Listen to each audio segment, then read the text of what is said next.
Corinthians recusa R$ 17 milhões. Fatal Model sai de cena e Bidon vira assunto quente nos bastidores. O Corinthians acaba de tomar uma decisão que pode gerar muita discussão entre os torcedores. Uma proposta de R$ 17 milhões estava na mesa. Dinheiro novo, receita importante. Mas mesmo assim o clube decidiu recuar. E não para por aí. Enquanto essa história movimenta os bastidores do Parque São Jorge, outro assunto começou a ganhar força entre os torcedores. Uma suposta negociação envolvendo Breno Bidon e Everton Cebolinha. Mas será que isso realmente faz sentido? Porque quanto mais informações surgem, mais perguntas aparecem.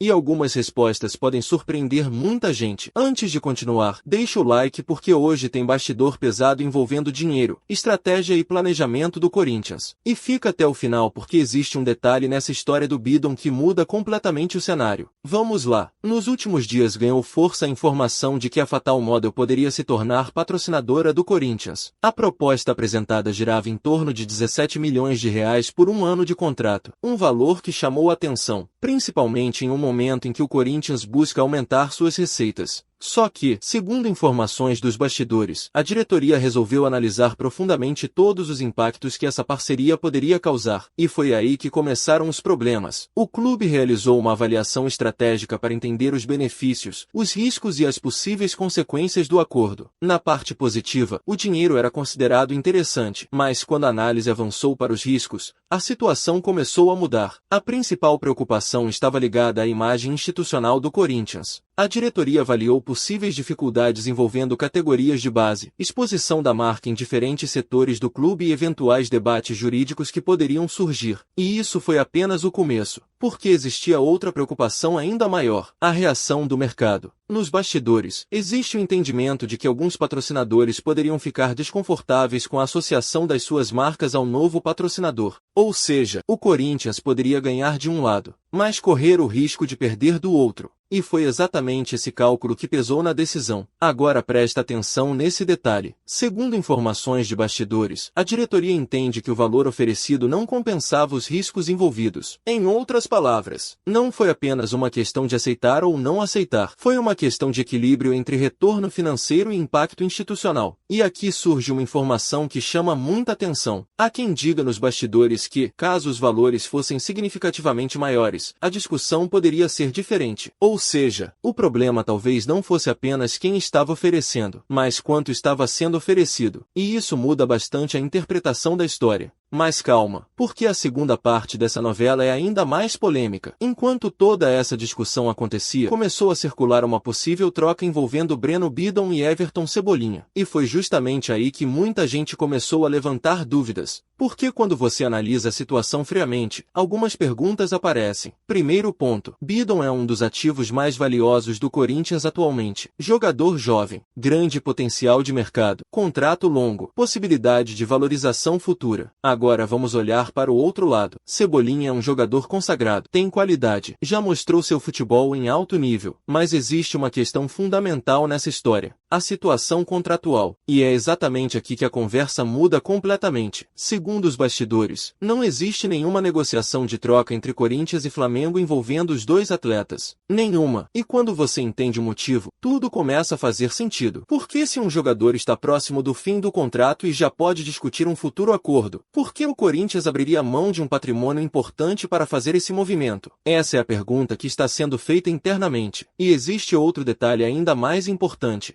Muita gente fala sobre o nome do jogador, mas esquece de analisar o contexto do negócio. O Corinthians não avalia apenas qualidade técnica, avalia idade, mercado, potencial de venda, perspectiva financeira, retorno esportivo. Tudo entra na conta. E quando todos esses fatores são colocados na mesa, o cenário fica muito diferente do que parece nas redes sociais. Agora vem a parte mais interessante. Nos bastidores existe uma convicção muito forte de que o Corinthians não pretende facilitar nenhuma saída envolvendo Bidon. O clube entende que ele é uma peça extremamente valiosa para o presente e principalmente para o futuro. E isso explica por que qualquer conversa envolvendo seu nome precisa atingir números considerados muito acima da média. Ou seja, não basta simplesmente oferecer um jogador em troca. A avaliação é muito mais profunda. E é justamente por isso que muitas das especulações acabam não avançando. Mas existe um detalhe final que merece atenção. Toda essa sequência de acontecimentos mostra uma mudança de postura dentro do Corinthians. A diretoria parece cada vez mais preocupada em analisar riscos, patrimônio e impacto financeiro antes de tomar decisões importantes. Foi assim na questão da Fatal Model. E está sendo assim também em relação ao Bidon. Agora resta saber se essa estratégia vai trazer resultados dentro e fora de campo. Porque uma coisa é certa: os próximos meses prometem ser decisivos para o futuro financeiro e esportivo do Corinthians. E qualquer movimento errado pode gerar consequências enormes. Na minha visão, o Corinthians acertou ao analisar com cuidado cada uma dessas situações. O clube precisa pensar além da repercussão imediata. Precisa proteger seu patrimônio, sua imagem e seus interesses de longo prazo. Mas quero saber a sua opinião. Você teria aceitado a proposta da Fatal Model? E sobre o Bidon, o Corinthians deve mantê-lo a qualquer custo ou vender caso apareça uma oferta milionária? Comenta aqui embaixo. Se inscreve no canal porque aqui a gente acompanha os bastidores do Timão sem enrolação. E ativa o sino porque as próximas semanas prometem muitas novidades.